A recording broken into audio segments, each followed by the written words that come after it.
এই আল্লাহ এখনো আছে। ধৈর্য ধারণ করেন, ঈমানে ইস্তেকামত অর্জন করেন, ঈমানে অটল থাকেন, আল্লাহর সাহায্য আসবে। এটা আল্লাহর ওয়াদা, এতে কোনো সন্দেহ নাই। কথা বলেন, কথা ঠিক না বেটে? সম্মানিত ভাইয়েরা আমার, কয় পা ঢুকে গেল? সকলেই বলেন কয় পা? 4 পা। এবারে মরুভূমির ভিতরে বালুকা চরের মধ্যে যখন সুরাকার ঘোড়ার 4 পা প্রবেশ করলো, প্রবেশ করার সঙ্গে সঙ্গে মুনাফিকের মুখ পরিবর্তন। মুনাফিক বলতেছে, আল্লাহ ভুল করেছি, আল্লাহ ভুল করেছি, মাফ করে দাও। এই তরিকার লোক আছে না নাই? যখন মৌলবীর সামনে যায়, মৌলবীর চরিত্র গ্রহণ করে, মৌলবীর কাছ থেকে যখন সরে যায়, তখন মুনাফিকের বেশ ধারণ করে। এবারে সুরাকা বলছে, এ আল্লাহ, দ্বিতীয়বারের মতো ভুল করছি, আমার ভুল ক্ষমা করে দাও, আমাকে মাফ করে দাও, আমার এই ঘোড়াটা উঠিয়ে দাও।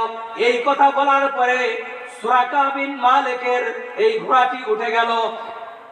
এই ঘোড়াটি উঠে যাওয়ার পরে সুরাকা বিন মালিকের এই ঘোড়াটি উঠে গেল।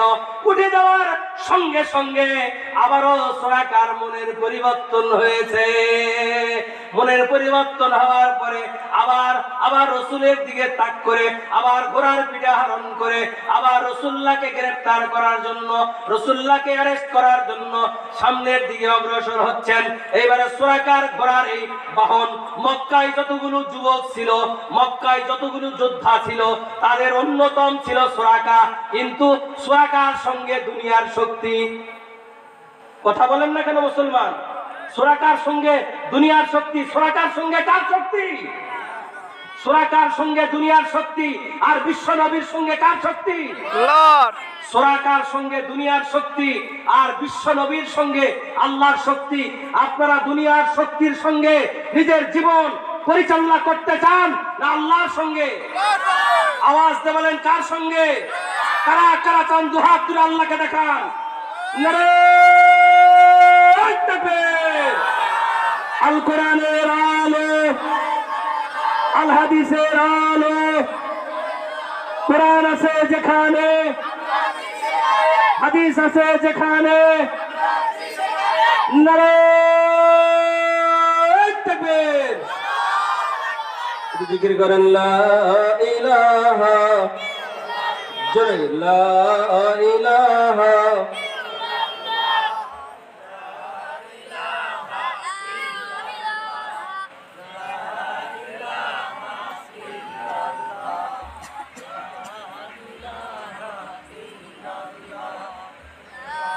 লা ইলাহা, জোরে লা ইলাহা, লা ইলাহা। কোথায় বাড়ি, কোথায় ঘর, কোথায় যাইবি বল, কোথায় যাইবি বল রে মুসলিম, কবর হবে আসল বাড়ি, কবর পথে চল। লা ইলাহা, জোরে লা ইলাহা, লা ইলাহা ইল্লাল্লাহু মুহাম্মাদুর রাসূলুল্লাহ। তৃতীয়বারের মতো সুরাকা বিন মালিক আল্লাহর নবীকে গ্রেফতার করার জন্য ঘোড়ার উপরে আরোহণ করলেন, অশ্বারোহী জোরে চালাইতে শুরু করলেন। এইবারে বিশ্ব নবীকে দেখা যাচ্ছে ধরতে পারলে 100 স্বর্ণ মুদ্রা লোভ আছে না নাই? ধরতে পারলে 100 স্বর্ণ মুদ্রা। প্রতিবেশী দেশ ভারত টার্গেটটাই, মৌলবি মারতে পারলেই বিজয়। আর আল্লাহ বলেন, ইউরিদুনা লিয়ুতফিউ নূরাল্লাহি বিআফওয়াহিহিম আল্লাহু মুতিম্মু নূরিহি ওয়ালাউ কারিহাল কাফিরুন।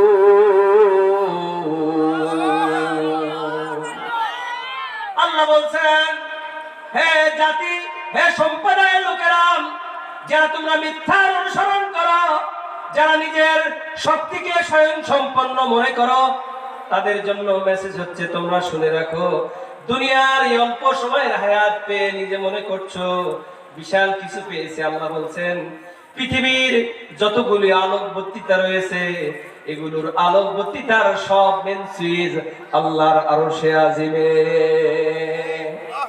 আল্লাহ চাইলে অফ করে দিতে পারেন, আল্লাহ চাইলে অন করে দিতে পারেন। কোন ফায়াকুন, আল্লাহ শুধু নির্দেশ করবেন।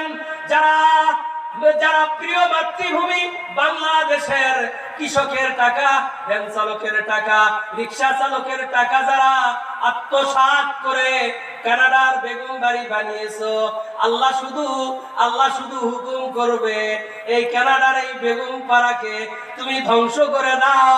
আল্লাহ বলবেন কুন, ফেরেশতারা বলবে এগুলো ফায়াকুন করো। জীবনের সব অর্জন করা অবৈধ সম্পদ আল্লাহর 1 সেকেন্ড লাগবে না ধূলিসাৎ করে দিতে। কথা বলেন, কথা ঠিক না ঠিক? আর যারা আল্লাহর গজবে মৃত্যুবরণ করে তারা জালিমের মৃত্যুবরণ করে, আর যারা মুমিন তারা শহীদের মৃত্যুবরণ করে। আল্লাহ বলছেন, ওয়ালা তাকুলু লিমান ইউকতালু ফি সাবিলিল্লাহি আমওয়াত বাল আহইয়াউ ওয়ালাকিন লা তাশউরুন। আল্লাহু আকবার।